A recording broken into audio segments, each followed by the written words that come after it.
This is Brian. Hello, Brian. You are up last. Thank you. Bart, how are you?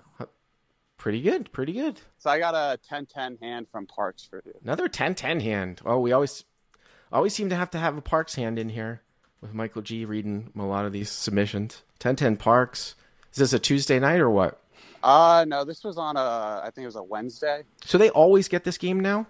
Lately, this game's been running like all the time, like every day, like even on like a Wednesday, Thursday, we sometimes get like 2 or 3 games, like, and then on Tuesdays we'll get like 7 or like usually 6 or 7, which is pretty crazy. Yeah, that's Michael G was telling me that he saw like 6 or 7 games last week on a Tuesday. So 10-10 at Parks is 3K cap or something?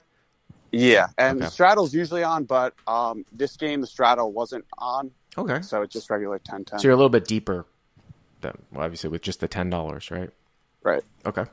Yeah, so we're 2,200 effective, about 7-handed. So I open from the low jack with 7 of spades, 7 of hearts. 7-handed. So the low jack is almost under the gun. Yeah, or under the couple- gun one. Yeah. Yeah, under the gun +1. So 7-handed. So I'm just gonna put +1/low jack, +1/low jack. Hero has what? 7 of spades, 7 of hearts. 7 of spades, 7 of hearts. And you open to what? I open to 30. Is that about the standard open size? Yeah, usually 30 or 40. Okay. Like if I'm Because there's no deeper, I'll $5 open- chips, right? Because at 5-10 I make it 35, but guys don't have Yeah, $5 yeah. chips, right? Okay. Yeah. Yep.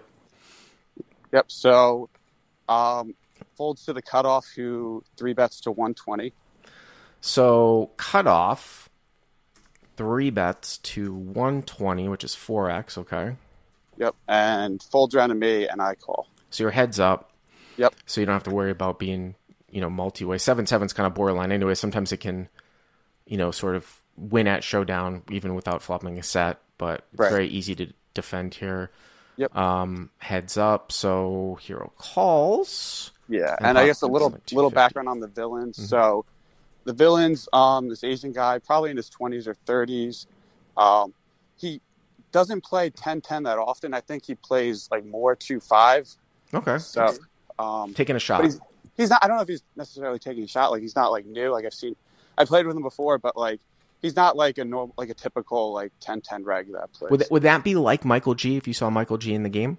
Something like that? I've played 2-5 with Michael G before. Well, I know think he's I've- played 10-10 though too, but he doesn't usually play it. So Yeah, I don't think I've played 10-10 with him. So yet, normally but when you have a guy that's playing, whatever you call it, and for whatever reason up a stakes, I would say in general it's a little bit snugger, a little bit less yeah, likely to like bluff, less likely to get out of line. a little more value oriented at first. Okay.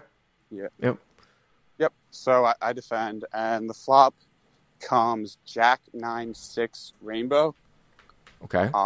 And then the diamonds are relevant in this hand. So I believe the Jack was not a diamond. I believe it was the 9 that was a diamond. All right. I'm going to put up Jack of clubs, 9 of diamonds, 6 of spades. Okay. So I check, and he bets 90, and I think I have a pretty clear call here. So check 90 and hero calls. So yeah, I mean, just a little thing on here too that I think you're folding out like 3, 4, 5s and below, I assume. Yeah. Okay. 7-7's think got Yeah, also a little backdoor. yeah, straight 7-7's got a little backdoor. It's an overcard to a 6.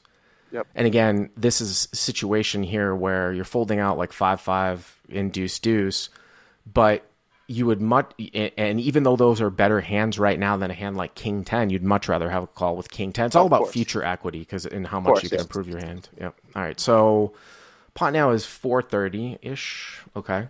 Yep. So then the turn is gin for me. It's the 7 of diamonds. Oh, this is interesting. Because now the reason why this is interesting is because 7 of diamonds turn, so the board's Jack 9-6-7. The reason why I find that's interesting is because you'll start to see a lot of guys kind of get a little bit antsy about continuing to put money in here with like aces, kings, and queens. Right. It is really odd. And again, like if you were to quote unquote sim this spot, I don't know how often we ever see in a 3-bet pot a check call lead from the out of position guy. I mean, there must be scenarios for it, and you would think, and usually, and the times that I do it live is usually when I've seen solver outputs almost never do it, is when I make a flush from out of position, and I think the reason why they don't do that is to sort of stay balanced. in a sense. But on straightening cards, especially ones that are going to get checked back a lot, I wonder if you could ever have a lead range here. I just feel like a little antsy that this is going to get checked back a lot. And again, it's this whole thing of building a pot up and getting called by hand, betting to get called by hands that will call you but are going to otherwise check back, which we always think a lot about that on the river. I know it would be non-standard. Right. Yeah. I mean, I think I was kind of like caught by surprise that I actually banked a set on the turn. Like I was like ready to check like almost any turn like immediately. So I just kind of just checked in flow there. Yeah. So he bets 220. So hero checks and the guy does bet. He does bet. And he goes 220. Yep. And cutoff bets 220. I mean, I'll give you my thoughts here. I would against, especially with the setup that you gave against a guy like this, maybe playing up, I do not want to give away the betting lead at the end here. Meaning, like, if you're thinking about, like, if you were playing against some sort of all-star guy and it was the right texture and you're like, all right, I'm going to take this hand and put it into a check call line as a strong hand so that he can't just liberally triple barrel me when I don't raise before the river in other hands, right? We would sometimes do that. But against a guy like this, though, if you check call and the rivers are breaking, he checks back kings or aces, this is a disaster, right? I'm definitely check raising here. Yeah. So I guess my thought was I wanted to go like around like a size that would set up like a pot size river jam. Mm-hmm. So I decided to go like 3x about 630. So if you go to 630, you're putting in right around 1250, and the pot would be like right around 1700, and that's what you have about left in your stack. Is that I just did that real quick, something like that, right? Roughly, yeah. It was like I think the pot would have been like 14 or 15, and I had like maybe like 13 something. All right, so hero check raises to 630. The only thing that I would say about that, because here, like a 3x check raise is not anywhere real close to even pot, right? Like pot's 430, he goes 220. If you were to, I'm actually not the best at this. I don't play a whole lot of, there are guys with PLO, but if you were to go pot, like he bets 220 to 430, that's 650. You call would be like 850. Pot would be like somewhere around 1,000, right? Pot size bets on the river, check raising to leave a pot size bet on the river, that's still a lot if you're trying to go for stacks. A lot on the river left. I mean, I kind of want to leave like 3/4 to 2/3 so that the guy doesn't make some sort of hero fold. So say you went to 800 here and he called, the pot would be 2,000, and you would have like what, 1,300 left. You know what I mean? Yeah, about that. Yeah. It's just something a little bit subtle, but okay. So you go to 630. Yep. Mm-hmm. And then he doesn't take too long before calling. All right. So this guy calls. So cutoff calls. You put in 1260 on the turn. So now the pot is probably right around, I'm going to put it 1,700, even though maybe a couple dollars more, a couple dollars less. And 720, 850, and you guys have like 13 to 1,400 left, like you said. So what do you think his range of bet calling turn here is? So I think he probably has all the overpairs still, maybe some ace jack suited, and then like all the flush draws. There's still Jack X of diamonds available. And then I'm not sure if he has hands like Queen 10 suited or King 10 suited, which is double gutted on this board. Like, I don't know if he 3-bets those pre-flop or like a pocket eights type of hand that's now. I mean, to make it very simple, for the most part, this is going to be at least a Jack plus, mainly over pairs and diamonds, right? That's what. Yeah, I don't know. I don't know if he's calling with like the straight draws or 3-betting those hands pre-flop. Mm-hmm. So, okay. I mean, that's what we want to see, a non-diamond river here, right? Yeah, exactly. So, right. so the river, of course, is the ace of diamonds. The ace of diamonds. Oh, God. Yeah. The ace of diamonds. So, not only does it bring in the diamond, but now you could get oversetted with ace, although it's interesting that it's the ace of diamonds, which means he can't have ace X of diamonds. Right. It does cut out on some of his flush draws. sure. I mean, I think you got to check and pray. Yeah, I was like, I mean, like, the stack sizes were so awkward. Like, I think if we're deeper, I'd probably like kind of like bet fold this, like to try and get like a crying call out of like a kings or queens type of hand. But like, it's just like so awkward. I think if I had bet this river. I mean, here's the thing. Mathematical 55 says I'm jamming all rivers. I think that was before the ace of diamonds came on the river, but most rivers. You know, it's one of these things where, again, if there was a situation where this guy was calling your check raise on the turn with like a hand like king with the king of diamonds, okay, something like that.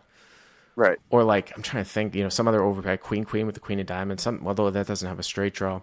And it blocks a lot of your semi-bluff, so it's not even necessarily the best bet call for them on the turn, but you made it kind of small. Right. I don't know if people will find and recognize, like if you're in that spot, let's say that you bet call the turn, right? Let's say you're your opponent, and you bet call the turn with kings, with the king of diamonds, right? You bet, you get check raise, you call. Now the river's the ace of diamonds and the guy checks. That hand very well might need to be turned into a bluff, right? At the end here. Yes, I agree. And I don't know if these guys find that.